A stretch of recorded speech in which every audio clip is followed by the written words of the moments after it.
Merhabalar sevgili dostlarım. Evime, mutfağıma hepiniz hoş geldiniz. Artık havalar soğuyorken kahve ya da çay yanlarına güzel kurabiyeler yapmanın tam da zamanı. Bugün bol çikolatalı nefis cookie'ler, kurabiyeler yaptım. İç dokusu gerçekten inanılmaz. Çok sevdiğim ve sık sık yaptığım tariflerden bir tanesi. Şöyle size iç dokusunu gösterip hemen tarifimi uygulamaya başlıyorum. Dışarıda satın aldığımız kurabiyelerden kesinlikle hiçbir şekilde farkı yok. Güzel, dışı çıtır çıtır, içi yumuşacık, kıyır kıyır bir kurabiye. Kesinlikle beğeneceğinizi emin olduğum nefis garantili tariflerimden bir tanesi. Sözü çok fazla uzatmadan hemen tarifimi uygulamaya başlıyorum. Hatta size şöyle bir tane daha iç dokusunu göstermek istiyorum. Şöyle bol malzemeli, çocukların çok seveceği enfes kurabiyeler yaptım bugün. Burada oda ısısında bekleterek tamamen yumuşatmış olduğum 100 gram kadar tereyağım var. Üzerine şöyle bir su bardağı şeker ilave ediyorum. İsterseniz esmer şekerle karıştırarak da kullanabilirsiniz. Güzelce mikser yardımıyla biraz şekerlerimiz eriyinceye kadar çırpacağız.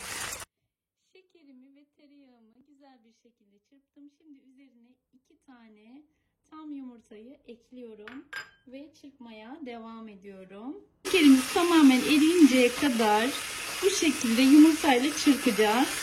Burada da yarım su bardağı pudra şekerim var. Pudra şekerimi de ilave ediyorum ve yine yavaş hareketlerle çırpmaya devam ediyorum. Artık mikserimizi bir kenara bırakıyoruz ve diğer kuru malzemelerimizi ilave ederek yavaş yavaş spatula yardımıyla çırpıyoruz. Bir silme tatlı kaşığı karbonat ekledim ve yine bir silme tatlı kaşığı kabartma tozumu ekliyorum. Güzel yavaş hareketlerle spatulamla karıştırmaya başlıyorum. Kurabiyemizin hamuru çok yumuşak olduğu için elinizi sürmenizi tavsiye etmiyorum. Bu şekilde spatulayla çok daha kolay olarak hamurumuzu hazırlayacağız. Sıra geldi kurabiyemize, o enfes lezzeti verecek malzemeye. Burada benim parça çikolatalarım ve ince küçük damla çikolatası şeklinde çikolatalarım var. Kurabiyelik çikolata kullanabilirsiniz.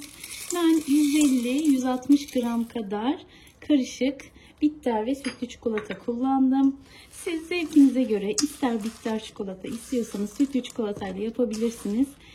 Şimdi unumuzu yavaş yavaş hamurumuza ilave ediyoruz ve böyle küçük parçalar halinde ekleyerek spatula yardımıyla karıştırmaya devam ediyoruz.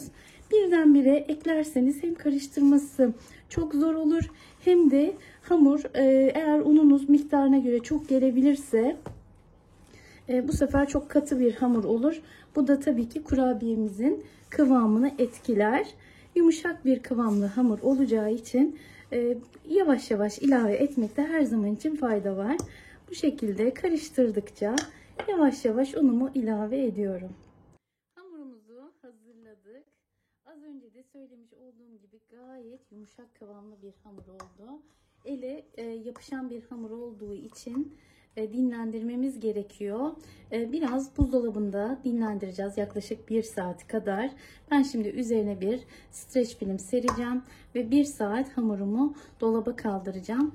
1 saatin sonunda da yine elimize hiç dokunmadan bir kaşık yardımıyla şekillendireceğiz ve pişireceğiz. Şimdi hamurumuzun birazcık kendine gelip dinlenmesini sağlayacağız. Kurabiye hamurumu 1 saat kadar beklettim. Şöyle bir kenara da çok az bir sıvı yağ aldım. Yine hamurumuza elimizi kesinlikle değdirmiyoruz. Şu şekilde göz kararı bir miktar kaşıkla aldıktan sonra şöyle elimizi hafif yağlıyoruz. Elimize yapışmasın diye ve şöyle yuvarlak yuvarlak hafif düzleştirerek şekiller veriyoruz. Burada elimizi yağlamamız çok önemli. Kurabiye hamurumuz gördüğünüz gibi çok yumuşak olduğu için elimize yapışabilir. Şöyle yuvarlak yuvarlak şekiller vererek kurabiye hamurumuzu şekillendiriyoruz.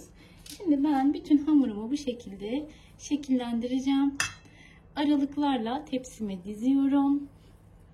Ve önceden ısıtmış olduğum 180 dereceli fırında güzelce pişireceğim.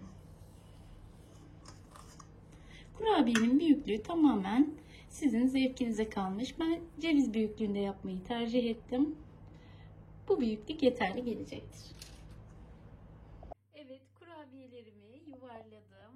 Ceviz büyüklüğünde yapmış olduğum kurabiyelerden tam 1,5 tepsi kadar kurabiye çıktı.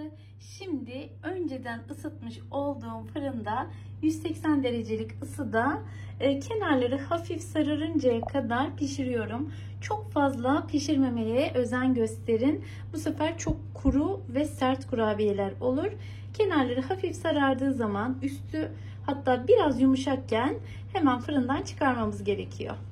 Kurabiyelerimizi fırından çıkardık. Üstleri şöyle size hafif dokunup göstermek istiyorum. Hala yumuşacık ve bastırdığım zaman içine doğru çöküyor. Kurabiyelerimizi aralıklı bir şekilde dizdik biliyorsunuz. Çünkü pişerken hafif de olsa yayılıyor.